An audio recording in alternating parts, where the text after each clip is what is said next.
a lot of people are infighting between the left and the right. Like it's very predominant in the United States right now. And the way that we look at it is, look, it's not red versus blue, it's green versus orange. Like a lot of people are wasting time, you know, because what they're look, this is what happens, right? The left does something, the right reacts, calls the left crazy, et cetera, et cetera, et cetera. But what is the actual solution both sides propose? It's voting.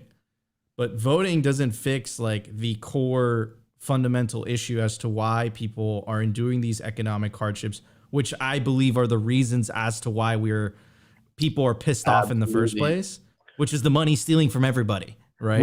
We get poorer whoever gets voted in. Correct. It doesn't matter who gets voted. It doesn't matter whether it's Biden or Trump who wins the next election. You're going to get poorer. They're going to print more fucking money because they have to. We're going to get poorer. The election cycle is mismatched. It's completely misaligned to the economic cycles. It doesn't work. It just doesn't fucking work.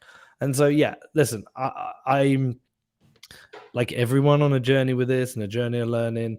I've been very vocal about the fact I'm a fan of democracy. So with all its failings, I like the fact I can stand outside Parliament in this UK and call the Prime Minister a cunt, and I won't get tortured or poisoned. I like that. I like that there's relative, and I say relative with a big kind of warning, free press, as in I'm not going to get shot in the head in the UK for writing a critical article against the Prime Minister. But at the same time, I'm not voting anymore. I'm not voting for these motherfuckers.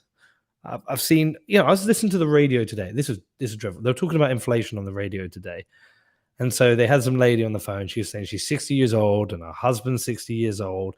And they're so broke now. All they eat is jacket potatoes.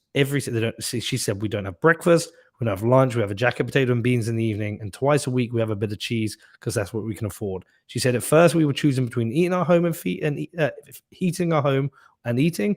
Now we only eat, and it's once a day. And she's telling the story, and then she just breaks, because she sounds quite like funny at first when she's telling it. When she gets into the detail, she starts crying. Right? She's done. Next lady comes off. It's a lady who's a nurse. Can't work extra shifts.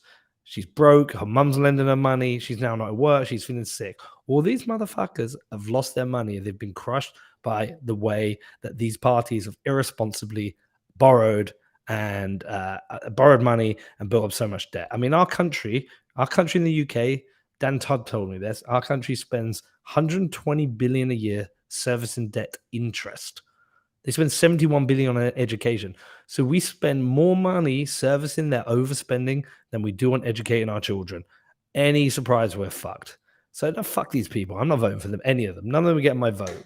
Yeah, and did you before I bring that up, but you are voting.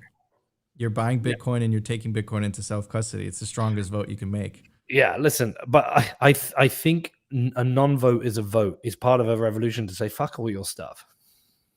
Yeah, but then there's that very like famous Greek quote, right? Which is like something like, look, like if you don't care about politics, it cares something about you.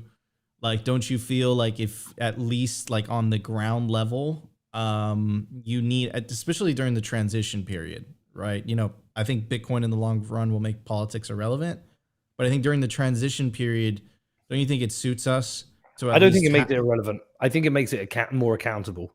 Okay. Could you elaborate about that? What do you mean? So I think, well, firstly, you can't print Bitcoin. So any form of governance will have to be based on tighter, stricter budgets.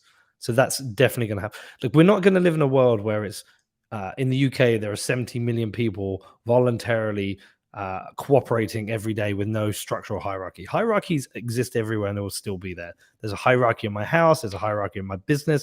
There's a hierarchy at my football club. There's a hierarchy. Hierarchies everywhere. You need hierarchies. Some people need leading. Some people need to lead. It's just the way the world is.